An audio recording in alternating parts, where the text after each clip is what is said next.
A is for appropriation. For me, as a person who lives within the space of fashion, appropriation is so important, especially now, because diversity and inclusion is such a big deal, especially in the face of the most recent BLM movement and the passing of George Floyd. And a lot of corporations are taking diversity and inclusion much more seriously than they ever have before. And for me, appropriation is the fallout when the fashion industry doesn't prioritize diversity, inclusion, and equity. So when you look at what diversity, inclusion, and equity is, it's kind of like, I had a student once say, diversity is being invited to the party and inclusion is being asked to dance. And for me, one of the biggest issues that the fashion industry has faced is that they, have not invited minority creatives. And by that, I don't only mean designers, but I mean creative directors. I mean photographers. I mean models. They haven't invited them to the party. So fashion is having this amazing party all over the world that everybody's engaging with on a daily basis.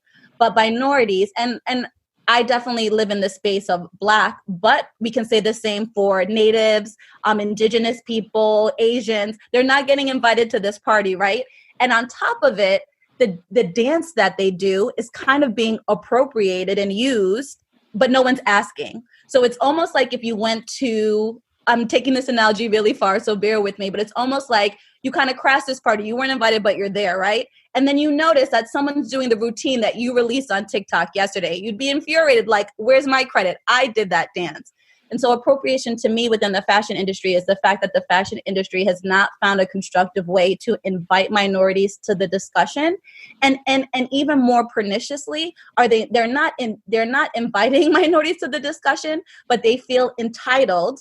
And this goes back to privilege, which is a very big issue within the fashion industry, to observe these cultures, appropriate them, and give no credit. So there's no financial remuneration. And so for me, this is going to be, this year, 2020, it's going to be, I believe, hopefully a shifting point for the fashion industry around issues of appropriation, because we've seen this growing discussion around it on Twitter. Thank you, Black Twitter, who has made that like a trending topic. But now, because of the BLM movement that we're in right now, we see people like Anna Wintour admitting that diversity wasn't a priority for her. So when we see these power brokers within the industry addressing their lack of diversity and inclusion, it'll be exciting to see what happens in 2020 and 2021. Because in the past, it's been ignored. Then Black Twitter blew it up and people were kind of like, yeah, this is not great. We don't want to get canceled. But this is a shift, because this is even bigger than cancellation, which a lot of designers can rebound from. This is the annihilation of your brand and or your reputation. And so a lot is on the line for people with privilege within the industry to make diversity and inclusion a priority. And hopefully, because of that, appropriation will become less of an issue. Thank you for starting with that word. Yeah, thank you for letting me start with that word, because that's the word that I feel like is the point of my activism, right? Because when you look at the intersection of fashion and race, appropriation is right there. And luckily, we have a name for it. I think what a lot of industries don't benefit from is there's no name for discrimination and all the isms, racism, sexism that happens there. In fashion, we have a name for it. We can call it a thing. And it's funny because the other day I was just watching. So here we had a little sound tech issue. That's why I'm going to tell you what Mikaila was mentioning now. She's talking about a show which is called Lovecraft Country, and it's produced by Jordan Peele. And she says that he's interesting to her because of his conversations around race. And he's always does these like metaphorical things. So when you watch Get Out, it's so much more than a horror film. It's like about racial tensions in America.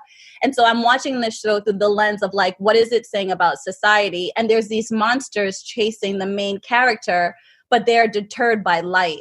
And the first thing that I felt was, these monsters are a metaphor for racism, and the best way to cancel racism is to call it out.